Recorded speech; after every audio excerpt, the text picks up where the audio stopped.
कि जिस तरह एजेंसीज़ पाकिस्तान के वो खुफिया हाथ जिसको वो चाहते हैं वो वीडियो और ऑडियो रिकॉर्ड करते हैं और जिसको चाहते हैं वो नादीदा हाथों के ज़रिए उसको वो लीक कराते हैं और उनके वो कुछ पार्ट्स और वो कुछ हिस्से वो मीडिया को देते हैं या सोशल मीडिया को देते हैं और उसके ज़रिए या वो बदनामी का बायस बनने की कोशिश करते हैं या वो ऐसी सिचुएशन क्रिएट करने की कोशिश करते हैं ताकि एक पॉलिटिकल पार्टी पीटीआई को डिसमेंटल किया जा सके या उनको बदनाम करने की कोशिश की जा सके। और जो आज के हवाले से बात थी, ना सिर्फ ये कि जिसकी अथेंटिसिटी नहीं पता, जो कि गैर आइनी और गैर कानूनी तरीके से वीडियो या ऑडियो बनाई गई हो, उसका इस्तेमाल करना भी जुर्म है और बनाने वाले के ख़िलाफ़ भी एक्शन हो सकता है। लेकिन बदकिस्मती से ना तो किसी के ख़िलाफ़ रियासत ने एक्शन लिया, ना रियासत ने कोई सच बोलने की कोशिश की। आज सब इदारे झूठ बोल रहे थे। पैमरा झूठ बोल रहा था और कह रहा था कि हम कोई रेगुलेट नहीं कर सकते जनाब, हमारे पास तो COC नहीं है, काउंसिल ऑफ कंप्लेंट्स नहीं है। तो भाई जब आपके पास COC नहीं है, आप रेगुलेटर हो, तो आप रेगुलेट नहीं कर सकते, तो ये बताएं तो किसके हुक्म से आज इमरान खान को पाबंदी लगा रखी है? किसके हुक्म से मैं मीडिया पे नहीं आ सकता या बाकी लोग नहीं आ सकते? ये अच्छा, फिर देखें PTA ने झूठ बोला यहाँ और ISI ने झूठ बोला, सारे इदारे झूठ बोल के यहाँ सच कोई भी नहीं बोल रहा। सच बोलें, बताएं कि किसने ये ऑडियो बनाई, किसने इन ऑडियोज़ को लीक किया, किसने वो प्रोवाइड किया। जब रियासती इदारे सच बोलना शुरू करेंगे तो तभी हम मुल्क तरक्की करेगा, हम आगे जा सकेंगे। सर जी, कल आपने एक दरख्वास्त दी थी इलेक्शन कमीशन ऑफ पाकिस्तान में कि आपको खान साहब से मुलाकात के दौरान कोई डॉक्यूमेंट्स अंदर लेके जाने की इजाज़त नहीं मिल रही, तो टिकटों के ऊपर अब कोई खान साहब ने फ़ैसला करना है, तो सर उसके ऊपर सर कोई आपकी सुनवाई हुई और फिर सर उसका क्या रिज़ल्ट निकला? कल जो हमने चीफ इलेक्शन कमीशन को दरख्वास्त दी थी, इलेक्शन कमीशन को बल्कि, और सब ने वो सुना और कहा कि मुनासिब आर्डर पास करेंगे और टिकटों की तकसीम के हवाले से क्योंकि खान साहब से मुशावरत ज़रूरी है, लेकिन अभी तक हमें कोई आर्डर नहीं मिला। आज हम जा कर के पता करेंगे। हम उम्मीद रखते हैं कि इलेक्शन कमीशन अंडर आर्टिकल 218 और 220 के तहत मुनासिब हुक्म देंगे। और सिर्फ यही नहीं कहा, हमने उसमें यह भी मांगा है कि आप इसमें फ्री एंड फेयर इलेक्शन के लिए नेसेसरी अरेंजमेंट्स करें ताकि जो इदारे इस वक्त अगवा बराए बयान का सिलसिला कर रहे हैं, घरों पे रेड कर रहे हैं, जो जुल्म तशद्दुद कर रहे हैं, जिस तरह उस्मान डार की वालदा उसके बच्चे के साथ ज़्यादती की है और इस तरह उनके घरों को तोड़ा है, तो ये सारे चीज़ें बंद करें और तमाम कंसर्न को ये हुक्म जारी करें कि वो फ्री एंड फेयर इलेक्शन का माहौल दें और सबको मौका दें। तमाम इदारे और गवर्नमेंट्स जो हैं वो एतबार तस्वर करें PTI को या दीगर पॉलिटिकल पार्टीज़ को।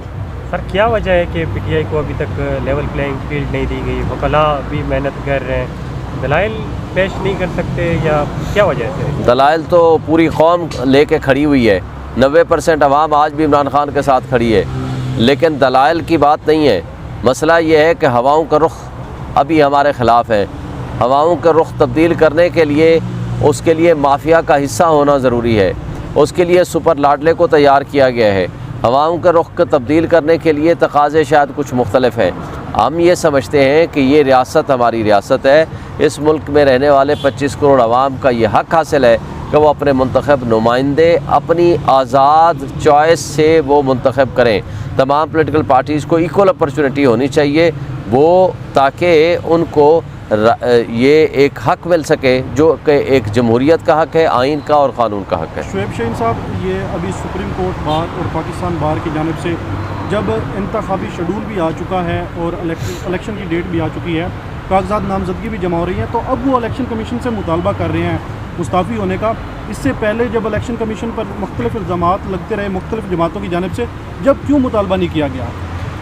अब ये तो हम उनसे ही आप पूछ सकते हैं कि पूरे 1 साल से इलेक्शन कमीशन ने दोहरा मेयार रखा हुआ है। कानून और इंसाफ का दोहरा मेयार तो सबके सामने है ही है, लेकिन इलेक्शन कमीशन का दोहरा मेयार, foreign funding, Hanif Abbasi case में क्या सब पार्टीज़ का चेक करेंगे, सिर्फ हमारे ख़िलाफ़ आर्डर आया, किसी की पार्टी को नहीं किया। इंट्रा पार्टी इलेक्शन दूसरी मरतबा हमारे ख़िलाफ़ आर्डर आया, दूसरी मरतबा हमें नोटिस किया, पहला आर्डर हमारे ख़िलाफ़ आया। तौहीन इलेक्शन कमीशन सिर्फ हमारे खिलाफ आर्डर है और किसी के खिलाफ नहीं आया। लेवल प्लेइंग फील्ड हमारा मुतालबा है जो इलेक्शन कमीशन हमें नहीं दे रहा।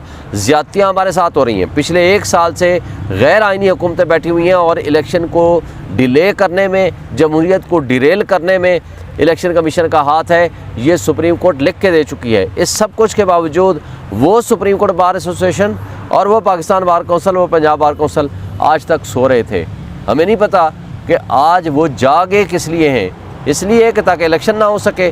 बाकी तो वो ख़ुद बता सकते हैं कि उनके पीछे उनके क्या रीज़न्स हैं। शोएब शाहीन साहब, खबरें हैं कि कोई अंडरग्राउंड कैंपेन आपकी चल रही है जिसके तहत जो है कुछ टेलीग्राम ग्रुप्स बनाए गए हैं और उन ग्रुप्स के ज़रिए आप अपने कारकुनान को पंजाब के अंदर मोबिलाइज़ कर रहे हैं और वो 8 फरवरी को बहुत बड़े पैमाने पर जो है वो जवाब देंगे। लेकिन इस सारे अमल के लिए उम्मीदवारों का होना बहुत लाजमी है और उस संबंध में कहा जा रहा है कि उम्मीदवार आपके पास नहीं है। हमारे पास इंशाल्लाह पूरे पाकिस्तान में उम्मीदवार 1 से ज़ायद हैं, कई उम्मीदवार हैं सर। हम इंशाल्लाह उम्मीदवार भी देंगे और इलेक्शन भी लड़ेंगे और सरप्राइज देंगे। सर, जब 1 से ज़ायद उम्मीदवार होंगे तो सुप्रीम कोर्ट ने जो फैसला दिया था, आर्मी ट्रायल जो चल रहा था, जो सिविलियंस का मीडिया लाइक ट्रायल हो रहा था फौजी अदालतों में, शॉर्ट सवाल करो तो मैं जवाब भी शॉर्ट दूंगा यार। आप इस पर कि अभी कोई फर्दर इसमें कोई पेशरफ्त हुई है?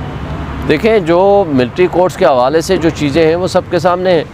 वो गैर आइनी डिक्लेयर हो चुकी हैं। मिलिट्री कोर्ट्स गैर आइनी, वो लॉ डिक्लेयर हो चुका है और उसके ऊपर जो सुप्रीम कोर्ट के एक लार्जर बेंच ने उसमें स्टे दिया है। हम समझते हैं कि वो एक लार्जर बेंच मुकम्मल कंप्लीट जजेस को बैठना चाहिए, सीनियर मोस्ट जजेस पे मुश्तमिल होना चाहिए और उस पर संजीदगी के साथ और कानून और क़ायदे के मुताबिक अपील को सुनना चाहिए। लेकिन इस दौरान स्टे नहीं देना चाहिए था कि हमें अफसोस हुआ उस बात का।